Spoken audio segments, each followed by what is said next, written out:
The goddamn phone. It vibrated on my mahogany desk, a jarring intrusion into the sterile calm of my Manhattan office. I ignored it, staring out at the city skyline, trying to find some solace in the cold, indifferent glass and steel. But it wouldn't stop, relentless, like her. Finally, I snatched it up. Mom. I already knew what it was about. A knot of dread tightened in my stomach. I answered, forcing a neutral tone. Hey, Mom. What's up? Her voice, instantly laced with that cloying sweetness I'd grown to despise, crackled through the speaker. Oh, darling, just checking in. How's New York? Fine, I said, clipped. Busy. What do you really want, Mom? A pregnant pause, thick with unspoken accusations. Then, the carefully constructed facade crumbled. It's about Clara, Emma.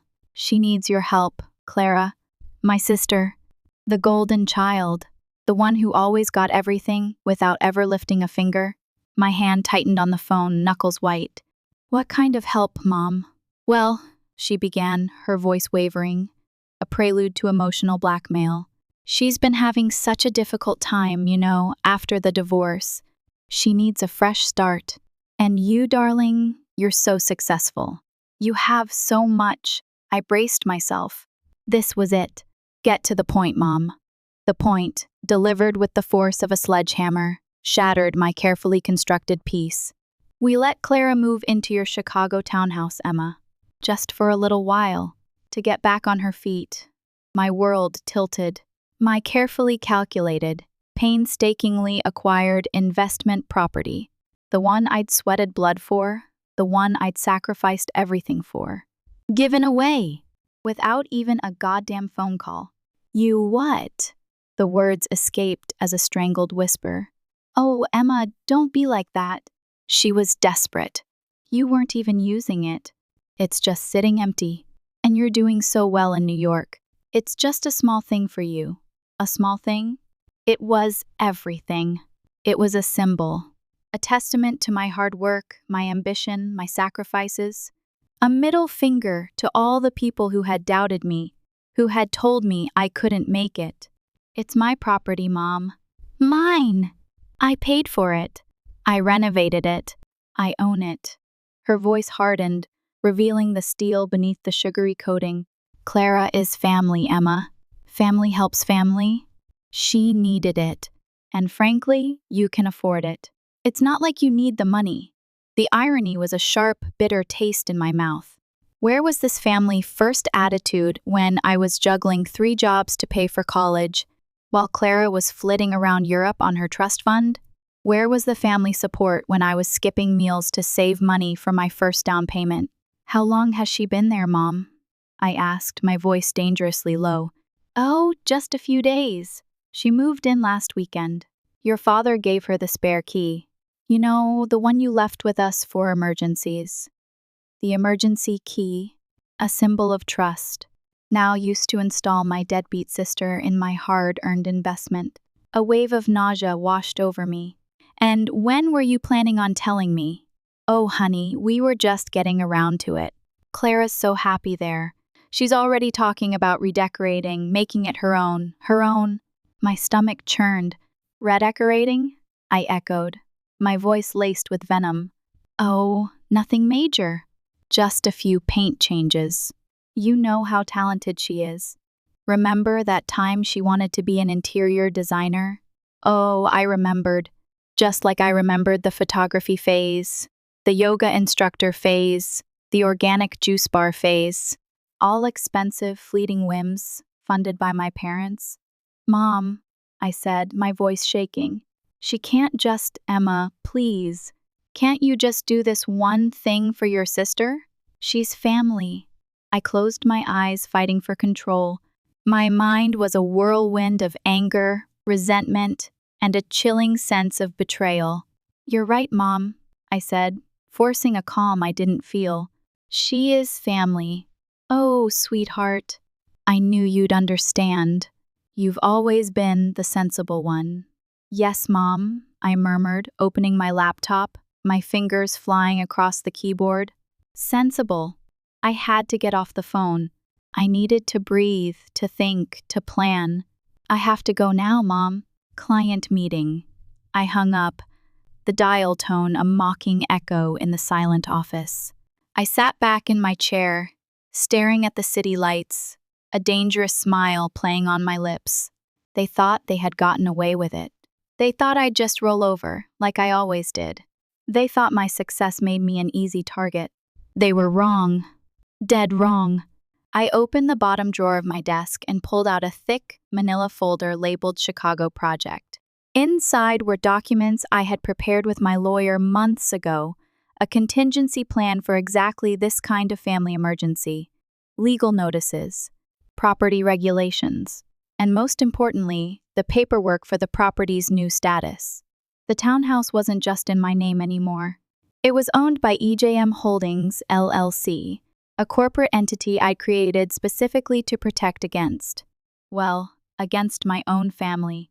Strict legal protocols for occupancy. Unauthorized residence considered trespassing under corporate property laws. I'd set it up this way after Clara's divorce. After witnessing my parents' predictable pattern of bailing her out, I saw the way their eyes turned to me, the successful, responsible one, the one with the assets, the one who could always be counted on. I'd been waiting for this moment, preparing, anticipating. My phone buzzed. A text from Clara. OMG, Emma. Thanks so much for letting me crash at your place. You're the best big sis ever. Heart. BTW. Do you mind if I redo the kitchen cabinets? The current ones are so dated. I didn't respond. Instead, I picked up my office phone and dialed Sarah's number. Sarah Miller, my lawyer. The only person who truly understood my family dynamic. Sarah, I said, my voice steady and cold. It's Emma. Remember that scenario we planned for with the Chicago property, the sister invasion protocol? She asked, her voice dry. Exactly. It's happening! Just as we predicted. I spent the next hour reviewing the documents with Sarah, setting everything in motion. The property management company would be notified. Formal notices prepared. The corporate oversight protocols activated. What about your parents? Sarah asked, her voice laced with concern. They're not going to be happy when they realize what's happening. They won't know, I replied, my voice hard. Not until it's too late. They forfeited their right to an opinion when they handed out my spare key without permission. My computer pinged with an email from Clara. This one with attached photos of designer fabrics and paint samples. Help me choose, Emma. I'm thinking a Tuscan villa vibe. What do you think? I forwarded the email to Sarah. She chuckled. How long do you want to wait before initiating the process? Sarah asked. I thought about all the times I'd watched Clara take advantage of our parents' generosity. All the times they'd expected me to understand, to accommodate, to give in.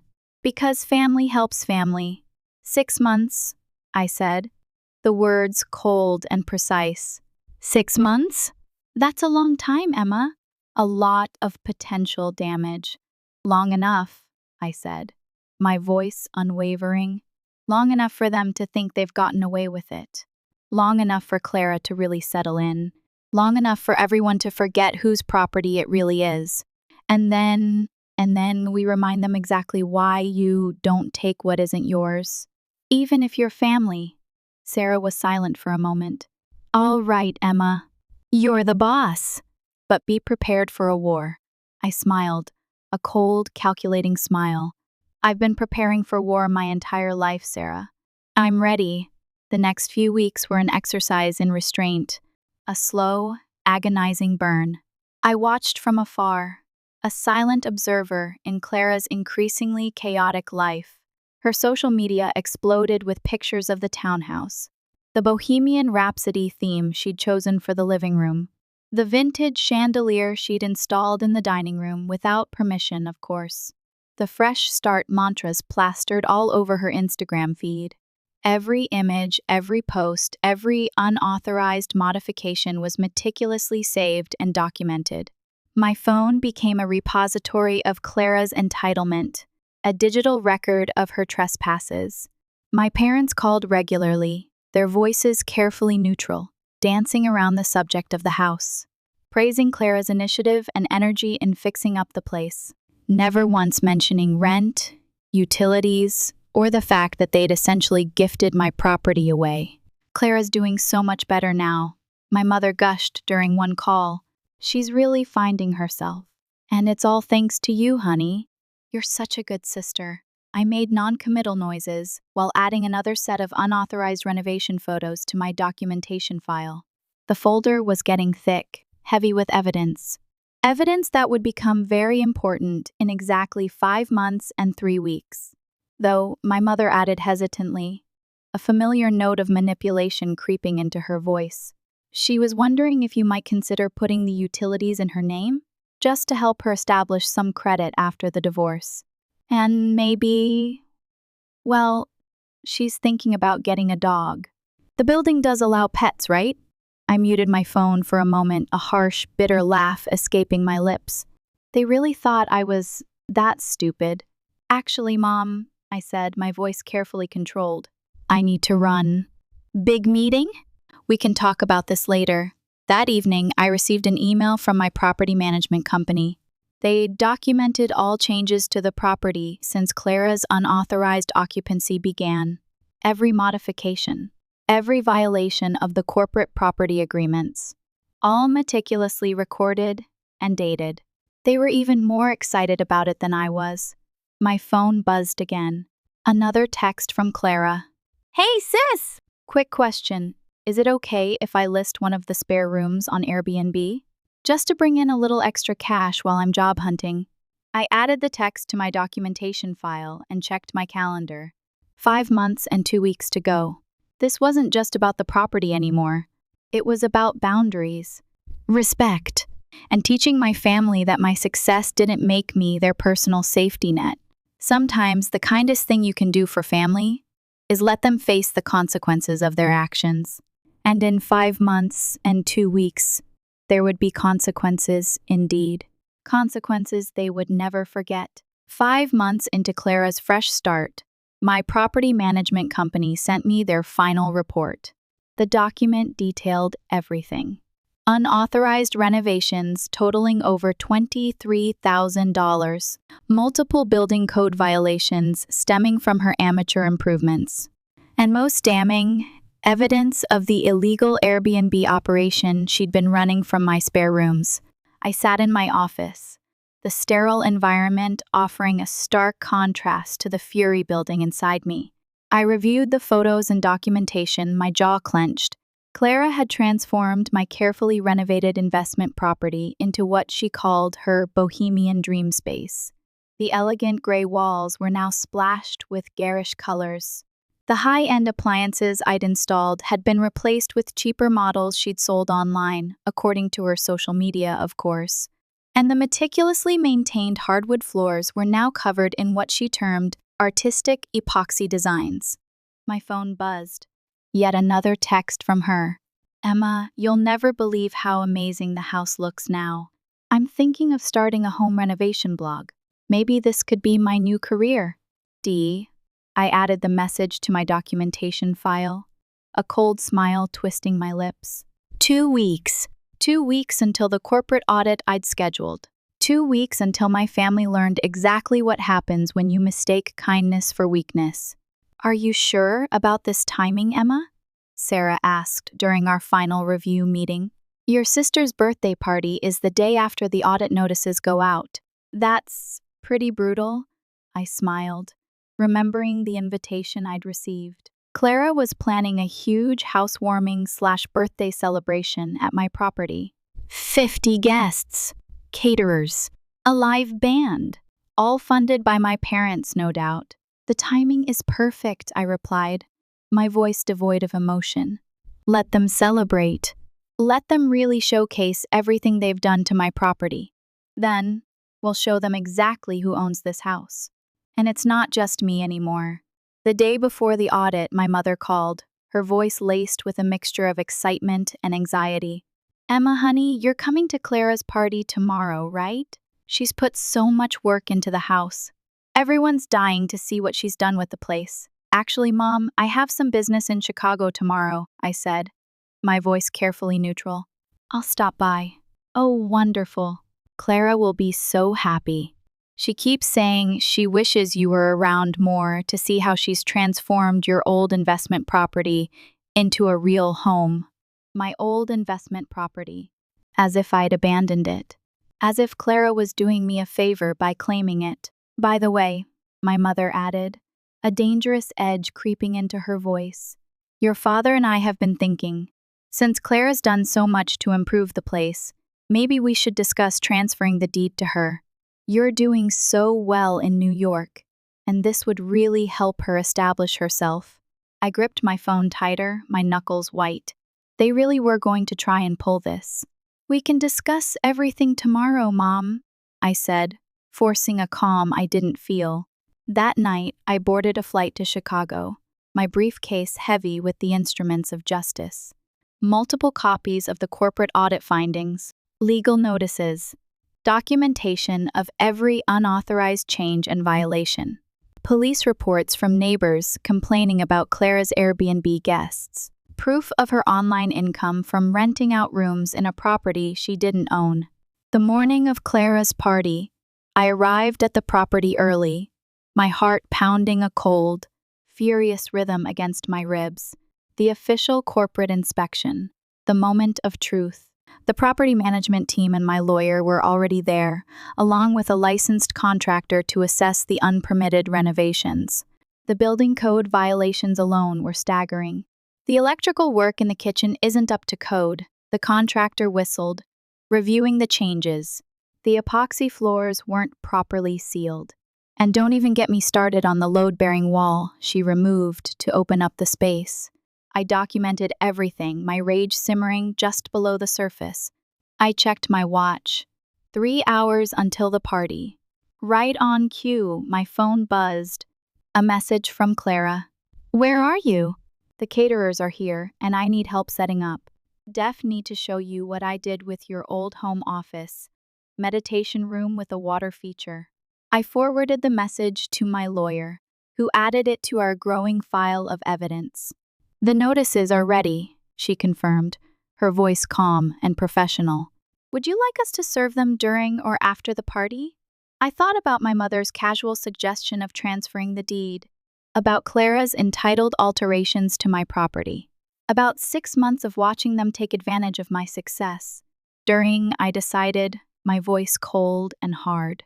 Let them celebrate first. Let them really showcase everything they've done to my property. Then, we'll show them exactly who owns this house. The guests started arriving at 4:00 p.m. I watched from my car, parked a block away, my stomach churning with a mixture of anticipation and dread. I saw Clara, radiant in a designer dress, welcoming everyone with open arms, playing the role of proud homeowner to perfection. Through the windows, I could see my parents beaming, probably bragging about all her improvements. It was a scene designed to provoke, a deliberate display of entitlement. At exactly 5:30 p.m., as the party was in full swing, my property management team arrived, their faces grim, their briefcases heavy with official notices. I took a deep breath, opened the car door, straightened my jacket, and walked towards the house I'd bought with years of hard work and careful planning.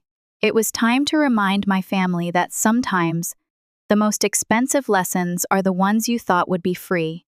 As I stepped through the front door, the noise hit me like a wall. Music blaring, laughter echoing, the air thick with perfume and expensive wine. Clara shrieked with delight as she saw me, rushing forward to engulf me in a hug. Emma! You're finally here. Isn't the house amazing? I've done so much with it. Behind her, I saw my parents' faces light up. They hadn't noticed the team of people following me in, clipboards and documents in hand. Yes, I said calmly, my voice cutting through the noise. Let's talk about exactly what you've done with my property. The room grew quiet, the music fading into an uneasy hum. Clara's champagne glass froze halfway to her lips, as she finally registered the official-looking documents being placed on the coffee table. The silence that descended was deafening. Clara's perfectly manicured hand trembled as she picked up the top document from the stack. What is this?" she stammered, her eyes darting across the official letterhead. This, my lawyer, Sarah, stepped forward, her voice clear and unwavering, is a formal notice of unauthorized occupancy and property violations issued by EJM Holdings, LLC, the legal owner of this property. EJM Holdings? My father interrupted, his brow furrowed, moving closer. Emma, what's going on?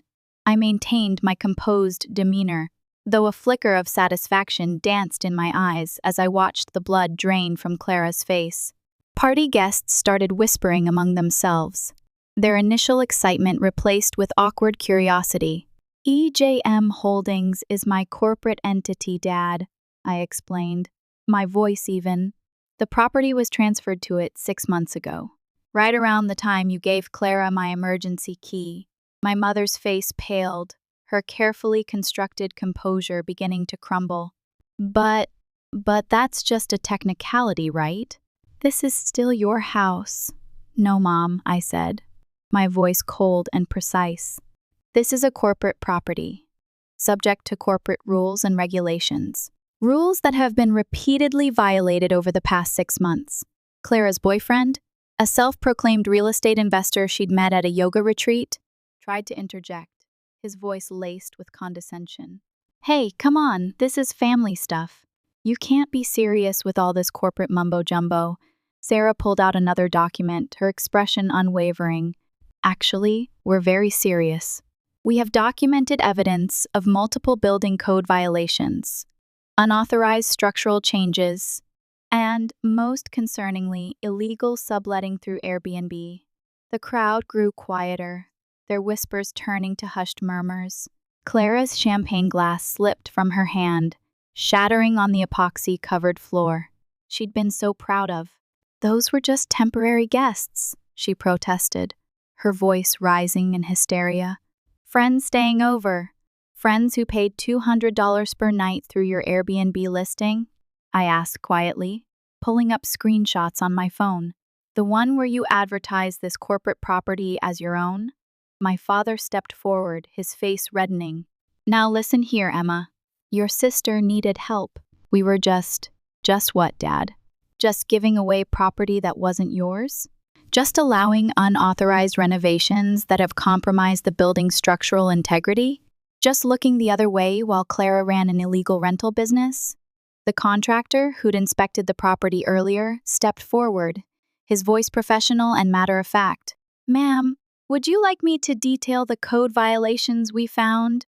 Clara burst into tears, the carefully constructed facade of the happy homeowner finally cracking. This isn't fair. I made this place better. Look at how beautiful everything is now. I looked around at her improvements. The removed load-bearing wall, the amateur electrical work, the tacky epoxy floors. Better?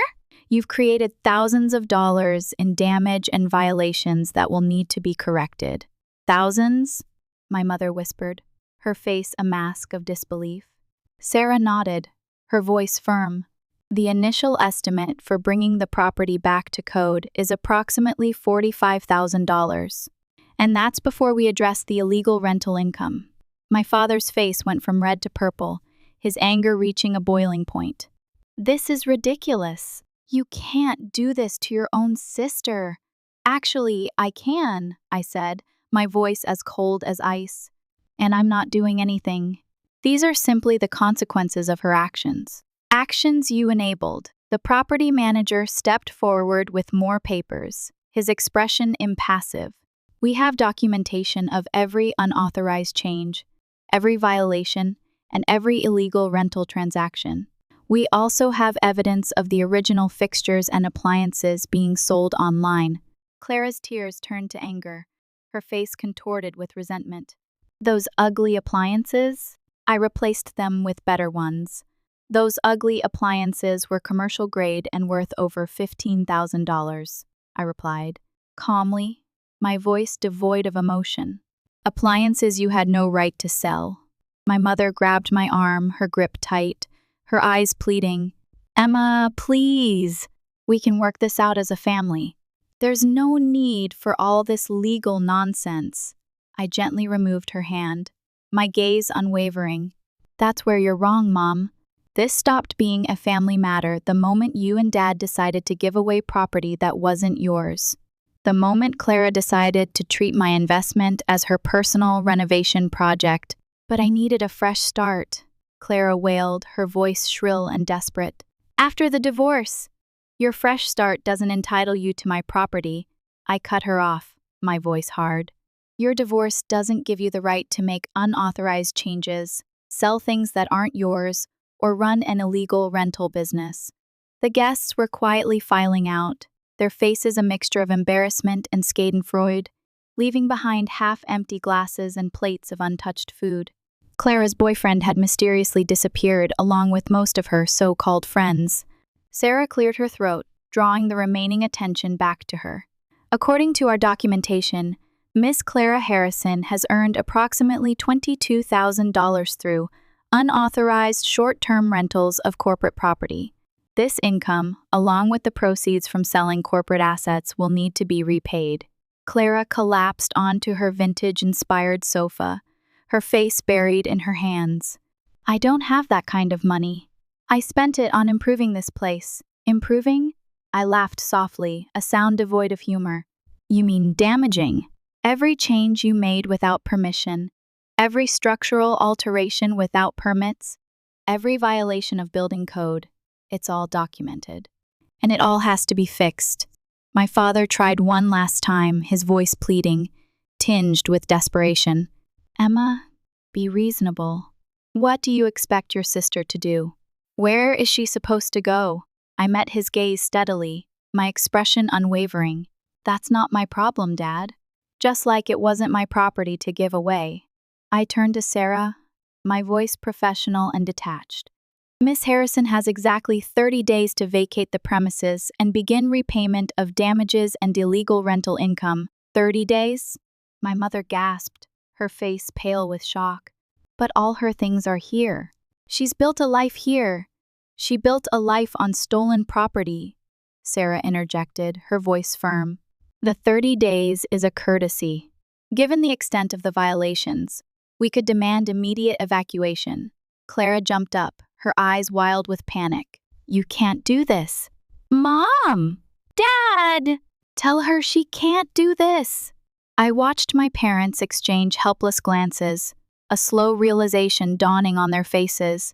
They had no power here. Their casual disregard for my property rights, their entitled assumption that Clara's needs trumped my ownership, it was all crumbling around them. "The property will be restored to its original condition," I continued calmly, my voice devoid of emotion. "Any cost not covered by the repayment of the illegal rental income will be your responsibility, Clara. And yes, we will pursue legal action if necessary." "Legal action?" my mother whispered, her voice trembling. "You'd sue your own sister? You mean like how you tried to manipulate me into transferring the deed to her?" I asked, raising an eyebrow. "Yes, Mom, I heard your suggestion earlier." Consider this my response.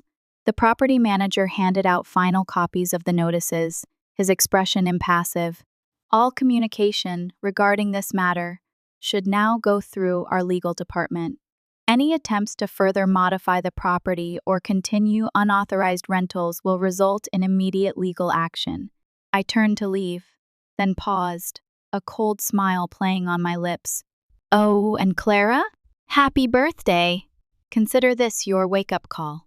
Sometimes the best gifts are the lessons we never wanted to learn." As I walked out of the house, my house, I heard Clara's sobs, my mother's pleading, and my father's angry muttering. But for the first time in months, I felt it. Peace. Sometimes, standing your ground means being the bad guy in someone else's story. But I'd rather be the bad guy than the doormat they tried to make me. Let them call me cruel. Let them paint me as the heartless corporate sister who wouldn't help family. I knew the truth. Sometimes, the kindest thing you can do for family is let them face the consequences of their actions. 6 months after Clara's disastrous birthday party, I stood in my newly restored Chicago property, surveying the changes. The walls were back to their original, elegant gray. The load-bearing wall had been properly reinstalled, reinforced to code, and new, commercial-grade appliances gleamed in the kitchen, silent testament to a hard-won victory. Every repair had been documented, every code violation corrected, every trace of Clara's improvements erased. The cost of restoration had totaled $67,000, significantly more than the initial estimate. The full extent of the damage was worse once the contractors had really looked at the place. After lengthy negotiations through our lawyers, Clara had agreed to a repayment plan, using her portion of our grandparents' inheritance to cover the damages and illegal rental income. A bitter pill, but a necessary one. My phone buzzed. A text from Clara, the first direct communication we'd had in months. "Can we talk? In person." No lawyers, no drama. Just sisters. The request caught me off guard. A part of me wanted to ignore it, to sever all ties and move on. But something had shifted within me over the past few months. A reluctant recognition of my sister's potential, buried beneath layers of entitlement. I hesitated, then typed a reply. "Coffee. Tomorrow. 10:00 am. The shop across from my property. When I arrived at the coffee shop the next morning, I almost didn't recognize her. Gone were the bohemian clothing and carefree attitude. Instead, Clara sat in business casual attire, a laptop open in front of her, looking surprisingly professional. "Thanks for meeting me," she said quietly as I sat down, her eyes filled with a mixture of apprehension and hope. "I've been doing a lot of thinking." "Oh?" I kept my tone neutral, noting the spreadsheets open on her screen. "You were right," she admitted, surprising me with her candor. "About everything. I took advantage. I assumed that because you were successful, because you were my sister, I had some right to your property. I didn't respect what you built." I sipped my coffee, waiting for the other shoe to drop. "These past months have been educational," she continued, a wry smile playing on her lips. "Living with Mom and Dad again, actually having to budget, facing real consequences."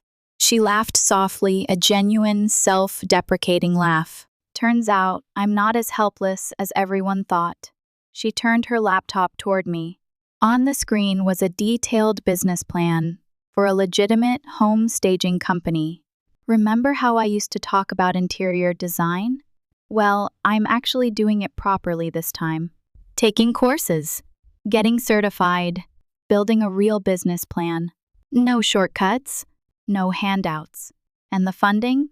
I asked, genuinely curious. "I'm starting small, using the skills I have, building a portfolio.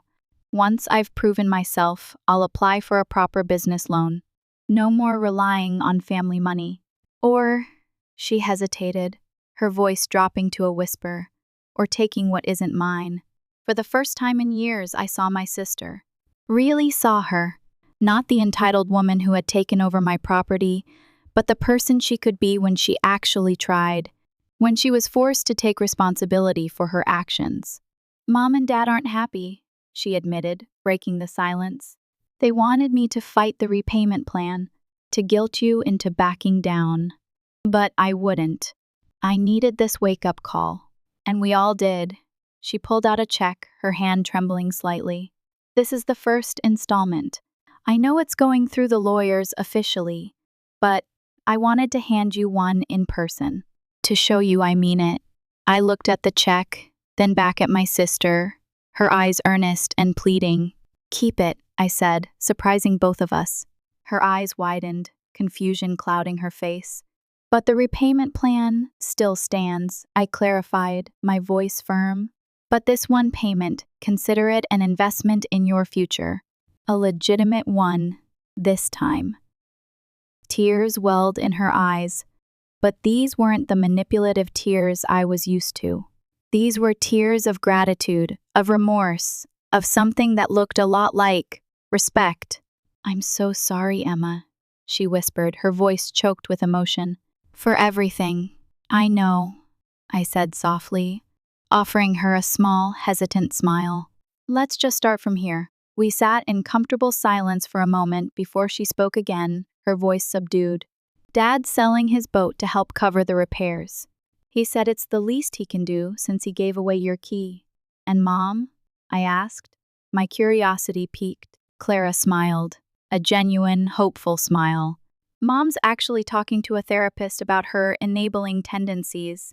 I raised an eyebrow, genuinely surprised. This was unexpected. Your actions didn't just wake me up, Emma, Clara explained, gathering her things, preparing to leave for her certification class. They made all of us look at our patterns, how we took advantage, how we justified it because of family ties. She stood up, her shoulders squared, her gaze direct. I'm not asking for forgiveness yet. I know I need to earn that, but I want you to know, you did the right thing. Even if it felt cruel at the time, you did what none of us had the courage to do. You broke the cycle. With a final, lingering look, she turned and left, the sunlight streaming through the coffee shop windows, illuminating her determined stride. After she left, I walked back to my property, the afternoon sun streaming through the windows, highlighting everything that had been restored. But maybe, I realized, more than just the property had been fixed. That evening, I received an email from my father. The subject line read, "Apology and amends. Dear Emma," it began. I am selling my boat and some other assets. Not because Clara asked me to, but because I need to make this right. I gave away your key, betrayed your trust, and then had the audacity to defend it. You deserve better from your father. The email was raw, honest, and surprisingly, self-aware. It felt different from his usual defensive responses, his habitual justifications. Change, it seemed, was possible when you forced people to face the consequences of their actions.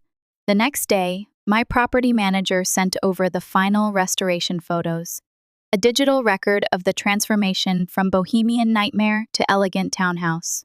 Looking at them, I realized something profound.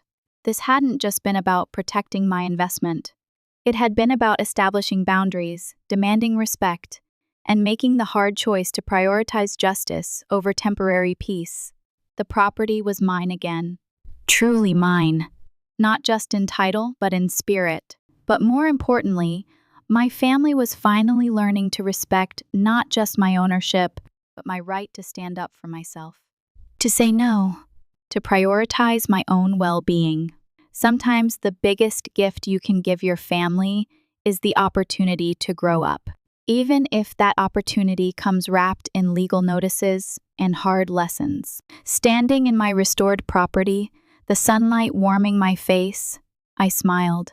The walls weren't just repaired, they were stronger. And so was I. I found myself at peace. It was a newfound calm that had enveloped every aspect of my life. No longer did I live in constant fear that I would be asked to bail anyone out, to make sacrifices that I had no desire of making. I was no longer afraid to say no, to put myself first. More than anything, I was proud of myself for doing exactly that. Over the next few months, Clara excelled in her courses, building a solid portfolio and a reputation for her attention to detail and reliability. Dad and Mom continued therapy, each making conscious steps toward breaking destructive patterns. I even found myself growing closer to Clara as she grew as a person. I suppose that's just how life goes. The healing and the recovery were slow. There were still a lot of things to work out. Clara's new business started to blossom. The two of us started spending more time together. And for the first time since we were kids, I actually considered her a friend. I can say that I learned my own lesson too. It's okay to trust family and to care for them, but it's also important to take care of yourself. The months turned into years. Standing in my restored property, the sunlight warming my face, I smiled. I learned that sometimes the strongest foundations are built not on endless giving, but on firm boundaries and earned respect. I saw a new beginning on the horizon, and this time it included my family. Years passed. EJM Holdings continued to thrive. My career soared. Life on the surface was good. Damn good. But like any perfectly polished surface, cracks lay hidden beneath, remnants of the battles fought and scars left behind. Clara's home staging business, Bohemian Revivals, became a local success. Her designs, once fueled by whimsy and entitlement, were now grounded in practicality and an understanding of genuine need. She was good, damned good, and for the first time, she was truly, fiercely independent. Mom and Dad, to their credit, stuck with therapy. The enabling tendencies didn't vanish overnight, but they learned to recognize them, to question their motivations, to support Clara without sacrificing their own financial stability or my boundaries. Yet, the unspoken hung heavy between us. The ghost of the birthday party, the echoes of angry words, the sting of betrayal, these things didn't simply disappear. They lingered, a subtle undercurrent in our interactions, like a scar that only itches in the cold.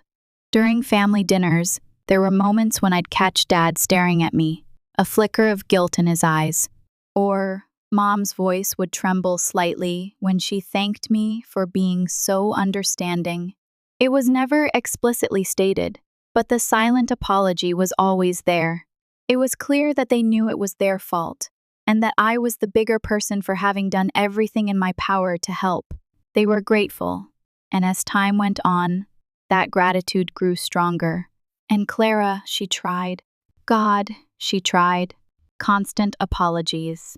Earnest expressions of remorse, gestures of support.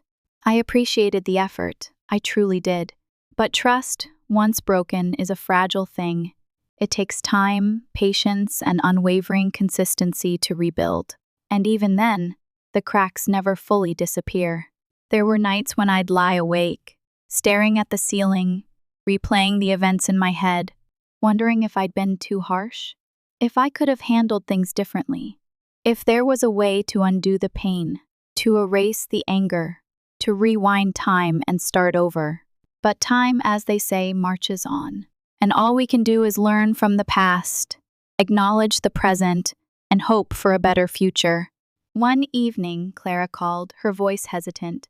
"Emma, are you free for dinner? I wanted to ask you something." The formality in her tone sent a shiver down my spine. This wasn't just a casual sisterly chat. This was something serious. I hesitated, then agreed. All right. Where and when? We met at a small, intimate Italian restaurant in the West Village, a far cry from the bustling, trendy spots Clara used to frequent. The ambiance was warm and inviting, the air filled with the aroma of garlic and herbs. But the tension between us was palpable. We made small talk, the kind you engage in when you're trying to avoid the elephant in the room. Work. The weather. Mom and Dad's upcoming trip to Italy. Finally, Clara took a deep breath, her eyes locking with mine. Emma, I have a proposition for you. I braced myself, a knot of anxiety tightening in my stomach. What kind of proposition? Bohemian Revivals is expanding, she said, her voice confident but still tinged with a hint of nervousness. I've been approached by several developers to stage entire buildings, not just individual apartments. And I want you to be my partner. My jaw dropped, my mind reeling. I'd expected apologies, confessions, maybe even a request for a loan. But this was completely unexpected. Partner? I echoed, my voice incredulous. You want me to be your partner? After everything that's happened? Clara nodded, her gaze unwavering. I know it's a lot to ask, Emma, and I understand if you say no. But hear me out, she explained her vision. A full-service staging and design company catering to high-end developers and discerning homeowners. She needed someone with financial expertise, someone who could manage the business side of things, someone she trusted to make smart decisions. And she realized I had a lot of experience in the field of finances and money management. She added that she knew the business inside and out, but that with someone like me by her side, they would be able to launch their business to a new level. I trust you, Emma, she said, her voice earnest. I know I screwed up royally in the past, but I've learned my lesson, and I believe that together we can build something amazing. Not just a business, but a legacy. Something that will make Mom and Dad proud. I stared at her, my mind racing, weighing the risks and the rewards.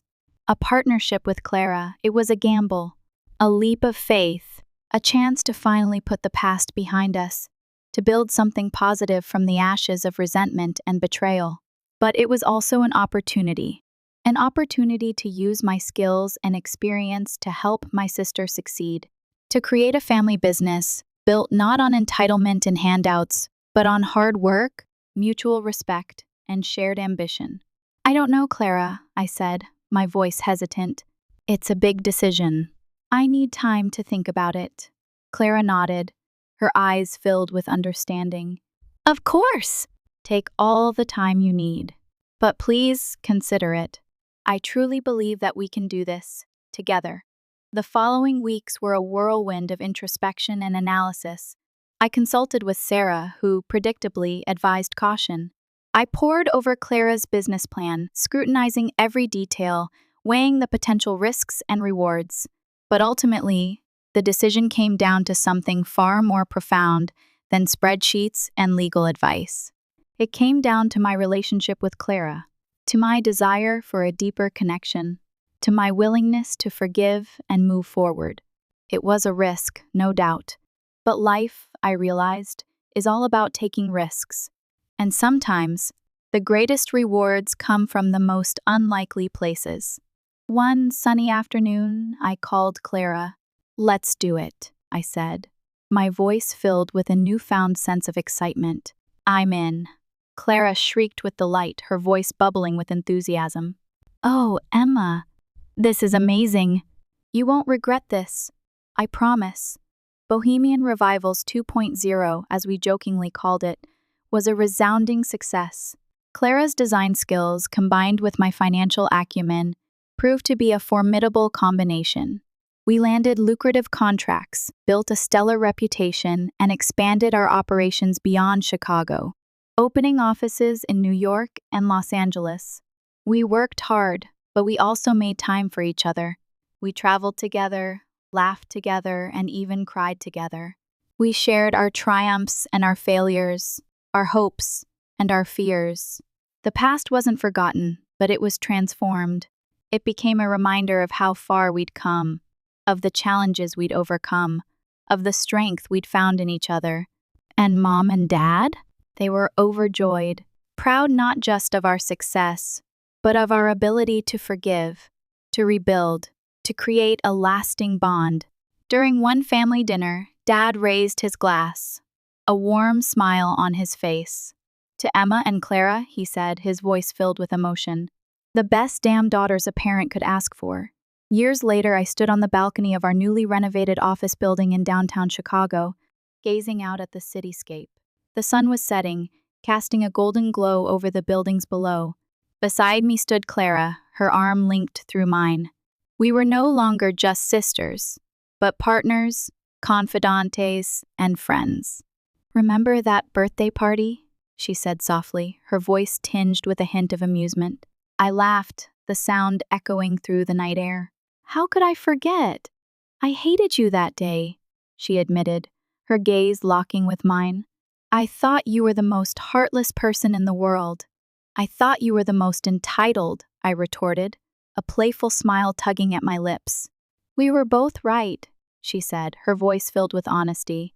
But we both learned a valuable lesson, and we wouldn't be here today if it hadn't happened. She squeezed my arm, her eyes filled with gratitude. Thank you, Emma, for believing in me, for giving me a second chance, for showing me that sometimes the greatest gifts come wrapped in the harshest lessons. I smiled, a genuine, heartfelt smile. You're welcome, Clara. The pleasure was all mine. As we stood there watching the city lights twinkle below, I realized that the scars of the past had faded, replaced by a tapestry of shared experiences, mutual respect, and unwavering love. We'd come full circle, and we were stronger, wiser, and more connected than ever before. And as the sun dipped below the horizon, I knew that whatever the future held, we would face it together. As sisters, as partners, as family.